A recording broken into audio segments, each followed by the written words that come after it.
Yes, welcome to my channel. അപ്പോൾ നമ്മളിത് ഹൈദരാബാദിൽ നിന്ന് ചാർമിനാർ കാണാൻ വേണ്ടി പോവാണ് കേട്ടോ. അപ്പോൾ നമുക്ക് ഇതുവരെ വന്നിട്ടും ചാർമിനാർ കാണാൻ പറ്റിയിട്ടുണ്ടായിരുന്നില്ല. ആ ഒരു പരിഭവം തീർക്കാൻ വേണ്ടിയിട്ട് നമ്മൾ മെട്രോ സ്റ്റേഷനിൽ വെയിറ്റിംഗ് ആണ് കേട്ടോ. അപ്പോൾ കറക്റ്റ് സമയത്ത് തന്നെ നമുക്കിത് ട്രെയിൻ വന്നിട്ടുണ്ട്, മെട്രോ വന്നിട്ടുണ്ട്. അപ്പോൾ നമ്മുടെ കണ്ണൻകുട്ടിക്കാണെങ്കിൽ ഇതിൽ കയറാൻ ഭയങ്കര ഇഷ്ടമാണ് കേട്ടോ. ട്രെയിനിൽ കയറാൻ ഭയങ്കര ഇഷ്ടമാണ്.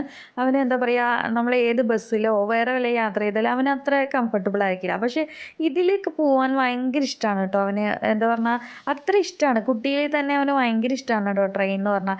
അപ്പോൾ ഉറങ്ങി എണീറ്റയും കൊണ്ട് കുറച്ചൊരു മൂഡ് ഓഫ് ആണ് കേട്ടോ കണ്ണന്. അപ്പോൾ അങ്ങനെ ട്രെയിനിലൊക്കെ നമ്മൾ ഇരുന്നു. അപ്പോൾ കണ്ണൻകുട്ടി ഒന്ന് ഫ്രീ ആവാൻ വേണ്ടി വെയിറ്റ് ചെയ്യാണ് കേട്ടോ. അപ്പോൾ അവനിങ്ങനെ ട്രെയിൻ മൂവ് ആകുമ്പോൾ കുറച്ചൊക്കെ ഫ്രീ ആവണുണ്ടായിരുന്നു. അപ്പോൾ കുറച്ച് നേരം കഴിഞ്ഞപ്പോൾ അവനത് അമ്മയുടെ അടുത്ത് ഇങ്ങനെ ഇരുന്നു കൊണ്ട് ഒരു ഉറക്കക്ഷീണമൊക്കെ ഉള്ളതും കൊണ്ട്. അപ്പോൾ നമ്മുടെ നന്ദുട്ടനെ ഒരു സാധനം മേടിച്ച് തന്നില്ലെന്ന് കൊണ്ട് ഭയങ്കര ദേഷ്യത്തിലാണ് കേട്ടോ. അപ്പോൾ അവൻ വീഡിയോ എടുക്കുമ്പോൾ എന്നോട് എടുക്കണ്ട അമ്മ, എടുക്കണ്ട അമ്മ എന്നൊക്കെ അങ്ങനെ പറഞ്ഞ് അങ്ങനെ നിൽക്കുകയാണ് കേട്ടോ. അപ്പോൾ ഞങ്ങളങ്ങനെ എന്താ പറയുക, ചാർമിനാർ കാണാൻ വേണ്ടിയിട്ട് എല്ലാവരും കൂടി പോവുകയാണ് കേട്ടോ. അപ്പോൾ ചിറ്റു, ബിന്ദു, പിന്നെ ചേച്ചിയുണ്ട്, അങ്കിള് വന്നിട്ടില്ല. അപ്പോൾ അങ്ങനെ എല്ലാവരും ഉണ്ട് കേട്ടോ. കൂടുതലും നമുക്ക് എന്താ പറയുക, ഹൈദരാബാദ് പോയി കഴിഞ്ഞാൽ മെട്രോയിൽ യാത്ര ചെയ്യാണ് കേട്ടോ നല്ലത്. മെട്രോയിൽ എന്താ വെച്ച് കഴിഞ്ഞാൽ ബസ്സിലൊക്കെ അല്ലെങ്കിൽ കാറിലൊക്കെ പോവുകയാണെന്ന് പറഞ്ഞു കഴിഞ്ഞാൽ ഭയങ്കര തിരക്കായിരിക്കും ഈവനിങ് ടൈമിൽ. അപ്പം മെട്രോ ആണ് പറഞ്ഞു കഴിഞ്ഞാൽ ആ ഒരു റിസ്കേ ഉണ്ടാവില്ല കേട്ടോ. അതിനാണ് കൂടുതൽ പേരും മെട്രോയിൽ പോണത് കേട്ടോ. അപ്പോൾ അമ്മയ്ക്ക് ഇതിൽ കയറാൻ ഭയങ്കര പേടിയാണ്. ഏട്ടൻ എങ്ങനെയൊക്കെയോ എസ്കലേറ്ററിൽ ഇങ്ങനെ കൊണ്ടുപോയി. അങ്ങനെ ചേച്ചിക്കും പേടിയായിരുന്നു കേട്ടോ. അപ്പോൾ അങ്ങനെയൊക്കെ ഞങ്ങൾ കയറിയതിന് ശേഷം രസമുണ്ടായിരുന്നു കേട്ടോ അമ്മ ഓടി പോണത് കാണാൻ. അപ്പോൾ നമ്മളിതേ മെട്രോ സ്റ്റേഷനിൽ ഇറങ്ങിയിട്ടിപ്പോൾ എന്താ പറയുക, ചാർമിനാർക്ക് പോവുകയാണ് കേട്ടോ. അപ്പോൾ നമ്മൾ ഇതുവരെ ചാർമിനാർ ഹൈദരാബാദ് വന്നിട്ട് കണ്ടിട്ടില്ല. അപ്പോൾ അത് കാണാനായിട്ട് പോവുകയാണ്. പിന്നെ കുറേ പർച്ചേസ് ചെയ്യാനുള്ള സംഭവങ്ങളൊക്കെ അവിടെ എത്ര ഉള്ളത്. അപ്പോൾ ഞങ്ങൾ പർച്ചേസ് ചെയ്യാൻ വേണ്ടി കൈയൊക്കെ വീശി പോവുകയാണ് കേട്ടോ. ഏട്ടെന്താ കണ്ണൻ്റെ ഒപ്പം നടക്കുന്നുണ്ട്. എല്ലാവരും ഇത് നടന്നുകൊണ്ടിരിക്കുകയാണ് കേട്ടോ. അടുത്ത വെയിറ്റിങ്ങിലാണ് ചാർമിനാറിൽ പോയിട്ട് പർച്ചേസ് ചെയ്യാം. അങ്ങനെ ഞങ്ങൾ 2 ഓട്ടോറിക്ഷയിലാണ് കേട്ടോ കയറിയിട്ട് ചാർമിനാർക്ക് പോകുന്നത്. അപ്പോൾ ഒരേ ഓട്ടോയിൽ ഞാനും ചേച്ചിയും ബിട്ടുവും എല്ലാവരും ഉണ്ടായിരുന്നു. അപ്പോൾ ഞങ്ങളിതേ പോയിക്കൊണ്ടിരിക്കുകയാണ്. ഒരു ഓട്ടോയിൽ അമ്മയും എല്ലാവരും ഉണ്ടായിരുന്നു കേട്ടോ. അങ്ങനെ ഞങ്ങൾ ഓട്ടോറിക്ഷയിൽ ഇറക്കി വിട്ടു അവർ ചാർമിനാറിൽ. അപ്പോൾ നമുക്കിത് കാണുമ്പോൾ ഭയങ്കര ഒരു ഹാപ്പി ഉണ്ടായിരുന്നു കേട്ടോ. ഇപ്പം നമുക്ക് കാണുമ്പോൾ തിരക്കൊന്നുമില്ല. അങ്ങനെ നമ്മളിത് ഹൈദരാബാദിലുള്ള ചാർമിനാർ സിറ്റിയിൽ എത്തിയിട്ടുണ്ട് കേട്ടോ. സിറ്റി എന്ന് പറഞ്ഞാൽ പർച്ചേസിങ് ചെയ്യാൻ പറ്റിയ ഒരു സ്ഥലമാണ് കേട്ടോ ചാർമിനാർ എന്ന് പറയുന്നത്. അപ്പോൾ നമ്മളിത് ചാർമിനാറിൽ എത്തിയിട്ടുണ്ട്. എന്താ പറയുക, കുറേ കാലമായിട്ടോ ചാർമിനാറിന് വരണം എന്ന് വിചാരിച്ചിട്ട്. അപ്പോൾ നമ്മൾക്ക് ഇന്നത്തെ വീഡിയോയിൽ കാണിക്കുന്നത് ചാർമിനാറിലുള്ള വിശേഷങ്ങളായിരിക്കും കേട്ടോ. അപ്പോൾ വീഡിയോ ഇഷ്ടമായാൽ ലൈക്ക് ചെയ്യാൻ, ഷെയർ ചെയ്യാനും, കമൻറ്റ് ചെയ്യാനും, സബ്സ്ക്രൈബ് ചെയ്യാനും മറക്കരുത്. അപ്പോൾ നമുക്ക് ചാർമിനാർ എങ്ങനെയാണെന്നുള്ളത് കാണാം കേട്ടോ. ഇതാണ് ചാർമിനാറിലെ ഫ്രണ്ടേജ് കേട്ടോ. അടിപൊളിയാണ്. ലൈറ്റിങ് ആയിട്ടില്ല. അങ്ങനെ നമ്മുടെ ചാർമിനാറിലെ ലൈറ്റിങ് ഇപ്പോൾ തുടങ്ങും കേട്ടോ. കറക്റ്റ് 7 മണിക്കാണ് ചാർമിനാറിലെ ലൈറ്റിങ് സ്റ്റാർട്ട് ചെയ്യുക കേട്ടോ. അപ്പോൾ ഇത് കാണാനായിട്ട് ഒരുപാട് പേര് വരുന്നുണ്ട് കേട്ടോ. എന്താ പറയുക, വേൾഡിൽ തന്നെ ഒരു ഫേമസ് ആയൊരു സംഭവമാണ് ഈ ചാർമിനാർ എന്ന് പറഞ്ഞു കഴിഞ്ഞാൽ. പർച്ചേസ് ചെയ്യാൻ ഒരുപാട് സംഭവങ്ങളുണ്ട് കേട്ടോ ഇവിടെ. നമുക്ക് എന്താ പറയുക, പർച്ചേസ് ചെയ്യാനായിട്ട് വൈകുന്നേരങ്ങളിലാണ് കൂടുതൽ നല്ലത് കേട്ടോ. അപ്പോൾ രാവിലെ ഒന്നും അങ്ങനെ ഉണ്ടാവില്ല. വൈകുന്നേരങ്ങളിലാണ് ചാർമിനാർ കാണാൻ കൂടുതൽ ഭംഗി കേട്ടോ. അപ്പോൾ ഈ ഒരു പള്ളി എന്ന് പറയാം കേട്ടോ ഈ ചാർമിനാറിനെ. അപ്പോൾ 4 മിന്നൽ കൂടാരങ്ങളുള്ള ഈ ചാർമിനാറിനെ പറയുന്ന ഒരു പേരാണത്. 4 മിന്നാൽ കൂടാരങ്ങളുള്ള അതിനെ പറയുന്നതാണ് ഹിന്ദിയിൽ ഈ ചാർമിനാർ എന്ന് പറയുന്നത് കേട്ടോ. അപ്പോൾ ഇതൊരു പള്ളിയാണ്. പണ്ടത്തെ ഒരു രാജാവ് കെട്ടിയിരുന്ന ഒരു പള്ളിയാണ് കേട്ടോ. ഈ പള്ളിയുടെ ഒരു സൈഡിൽ തന്നെ ഒരു ദേവി ക്ഷേത്രം കൂടി ഉണ്ട് കേട്ടോ. അപ്പോൾ പണ്ട് ഈ മതസൗഹൃദത്തിൻ്റെ ഒരു ഇതിലാണ് എന്താ ഈ ഒരു പള്ളിയിൽ ഈ ഒരു അമ്പലം പണിതിരിക്കുന്നത്. അപ്പോൾ ഞങ്ങൾ വീഡിയോസ് ഇങ്ങനെ ഫോട്ടോസൊക്കെ എടുത്തതിന് ശേഷം അവിടെയുള്ള പർച്ചേസ് ചെയ്യാൻ വേണ്ടിയിട്ട് ഓരോന്നിങ്ങനെ കണ്ടുകൊണ്ടിരിക്കുകയാണ് കേട്ടോ. അപ്പോൾ ഇവിടെയുള്ള സാധനങ്ങളൊക്കെ നിങ്ങൾക്ക് ഒന്ന് കാണിച്ചു തരാം കേട്ടോ. ചാർമിനാർ എന്താണെന്നുള്ളത് എനിക്ക് കാണിച്ചു തരാം. അതേപോലെ ഏറ്റവും ലോവസ്റ്റ് പ്രൈസിലാണ് കേട്ടോ നമുക്ക് ഇവിടെ മേടിക്കാൻ കിട്ടുക.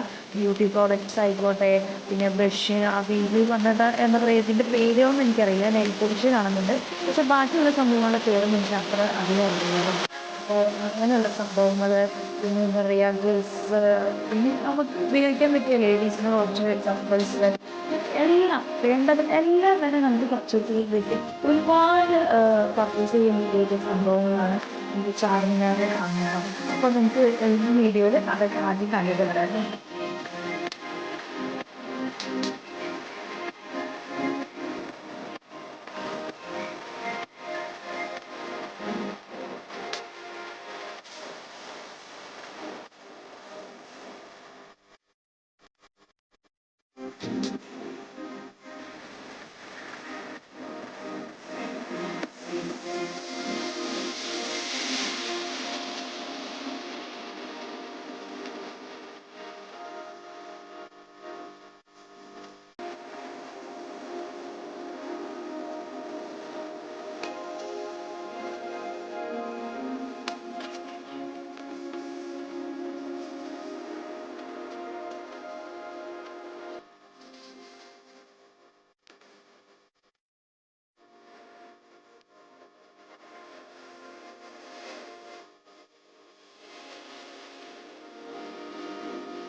പർച്ചേസിംഗ് ഒക്കെ കഴിഞ്ഞതിന് ശേഷം ഞങ്ങൾ കുറേ ഫോട്ടോസും വീഡിയോസൊക്കെ എടുത്തതിന് ശേഷം ഞങ്ങൾ അവിടെ നിന്ന് ഇറങ്ങുകയാണ് കേട്ടോ ചെയ്തത്.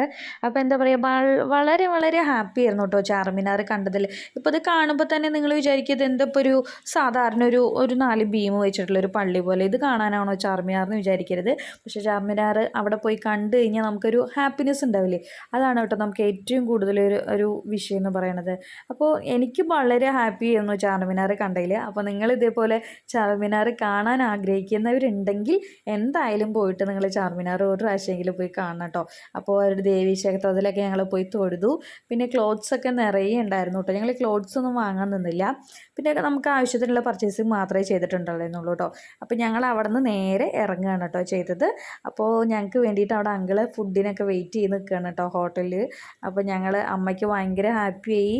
എന്താ പറയുക, അമ്മേനെ കൂട്ടിയിട്ട് ഞങ്ങൾക്ക് കൂടുതൽ എത്ര യാത്ര ചെയ്യാൻ പറ്റുമോ അത്രയും യാത്ര ചെയ്യാൻ ഭയങ്കര ഇഷ്ടമാണ് കേട്ടോ. അപ്പോൾ അമ്മമ്മേനെയും കൊണ്ട് ഇപ്പോൾ പറ്റിയില്ല, അതുകൊണ്ടാണ് അമ്മമ്മേനെ കൊണ്ടുവരാണ്ടിരുന്നത് കേട്ടോ. അപ്പോൾ ഞങ്ങളങ്ങനെ അവിടെ നിന്ന് ഇറങ്ങിയാണ് കേട്ടോ ചെയ്തത്. അപ്പോൾ അങ്കിൾ ഞങ്ങൾക്ക് ഫുഡിന് വേണ്ടി വെയിറ്റിംഗ് ആണ്. 9:30 ആയിട്ടോ ഇപ്പോൾ ടൈം. അപ്പോൾ എൻ്റെ ഒരു പുതിയ ബാഗ് മേടിച്ചതാണ് കേട്ടോ. ഇത് 250 റുപ്പീസേ ഉള്ളൂ കേട്ടോ. അപ്പോൾ അത് ഞാൻ നിങ്ങൾക്ക് വെറുതെ കാണിച്ചു തന്നുള്ളൂ കേട്ടോ. അപ്പോൾ അത്രയേ ഉള്ളൂ വിശേഷങ്ങളൊക്കെ. അപ്പോൾ ഇനി നമുക്ക് ഫുഡ് കഴിക്കാൻ വേണ്ടിയിട്ട് നമുക്ക് ഇവിടുന്ന് വീണ്ടും ഓട്ടോ പിടിച്ച് മെട്രോയിൽ കയറിയിട്ട് പിന്നെ നമുക്ക് പോകണം. അപ്പോൾ നമ്മളിതേ മെട്രോയിലേക്ക് കയറാൻ വേണ്ടി വെയിറ്റിംഗ് ആണ്. അങ്ങനെ നമ്മളിതേ മെട്രോയിൽ കയറിയിട്ടോ 9:30 ആയി. ഇനി അവിടെ എത്തുമ്പോൾ ഒരു 10:30 ആവും എങ്ങനെ ടൈം കേട്ടോ. അപ്പോൾ എങ്ങനെ ഇതേ അങ്കിള് വെയിറ്റ് ചെയ്ത് നിൽക്കുന്നുണ്ടായിരുന്നു കേട്ടോ പാവം. പിന്നെ ഇവിടെ 12 മണിയായാലും ഫുഡ് ഉണ്ടാവും കേട്ടോ. അപ്പോൾ നമ്മൾ MR ബിരിയാണി ഹൗസിലാണ് വന്നിരിക്കുന്നത്. അപ്പോൾ നമ്മൾ ബിരിയാണി അല്ല കഴിച്ചത്, അവിടെ നിന്ന് മന്തിയാണ് കേട്ടോ കഴിച്ചത്. അപ്പോൾ ഇവിടെ എല്ലാ ഹോട്ടലിലെല്ലാം ഉണ്ടാവുമല്ലോ, അപ്പോൾ മന്തിയാണ് കേട്ടോ കഴിച്ചത്. അപ്പോൾ ഫുഡ് കഴിക്കാനുള്ള ആ ഒരു എന്താ പറയുക വിശപ്പിൽ ഞങ്ങൾ ഫുഡിൻ്റെ വീഡിയോസ് ഒന്നും എടുത്തില്ല. ഞങ്ങൾ പ്ലേറ്റ് വെച്ചിട്ടിരിക്കുന്ന വീഡിയോ മാത്രമായിരിക്കും നിങ്ങൾ ഇതിൽ കാണുക കേട്ടോ. അപ്പോൾ ഈ വീഡിയോ ഇഷ്ടമായി കഴിഞ്ഞാൽ ലൈക്ക് ചെയ്യാനും സബ്സ്ക്രൈബ് ചെയ്തിട്ടുണ്ടെങ്കിൽ സബ്സ്ക്രൈബ് ചെയ്ത് സപ്പോർട്ട് ചെയ്യാനും മറക്കരുത്. നെക്സ്റ്റ് ഒരു പുതിയ വീഡിയോ ആയിട്ട് വരുന്നതിൻ്റെ എല്ലാവർക്കും ബൈ.